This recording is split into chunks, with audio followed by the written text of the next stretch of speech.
আল্লাহ সুবহানাহু ওয়া তাআলা আমাদের সালাতুল ঈশার নামাজের পরে একত্রিত হওয়ার যে মহান আল্লাহ তাআলা আমাদের তৌফিক দান করেছে, আমরা সকলেই এক বাক্যে আমরা বলি আলহামদুলিল্লাহ।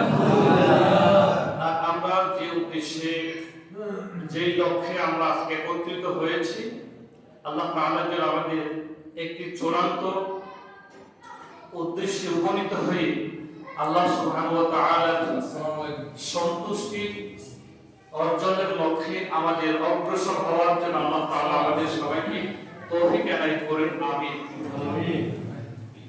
আমার প্রিয় বন্ধুগণ এবং অস্ত্র এলাকার সম্মানিত মুসল্লিয়ানে কেরাম,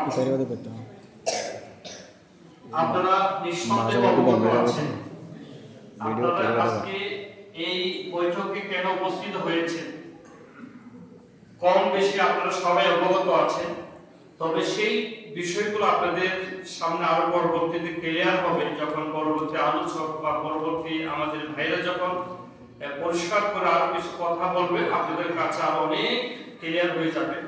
তবে আমি সামগ্রিকভাবে কোরআন এবং হাদিসের দৃষ্টিকোণ থেকে আমরা কেন এখানে একত্রিত হয়েছি এবং আমাদের একত্রিত হওয়ার প্রয়োজনীয়তা কেন, আর একত্রিত হলে আমাদের কি উপকার হবে দুনিয়া এবং পরকালে, এই বিষয়গুলো আমাদের প্রত্যেকের জানা প্রয়োজন আছে।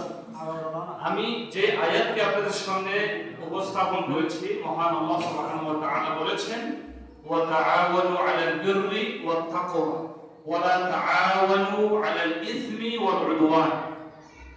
আল্লাহ সুবহানাহু ওয়া তাআলার নির্দেশ হচ্ছে এই পৃথিবীবাসীর জন্য, এই পৃথিবীবাসী একে অপরকে কল্যাণকামী হিতাকাঙ্ক্ষী হিসেবে তারা একে অপরের পাশে থেকেই তারা বসবাস করবে।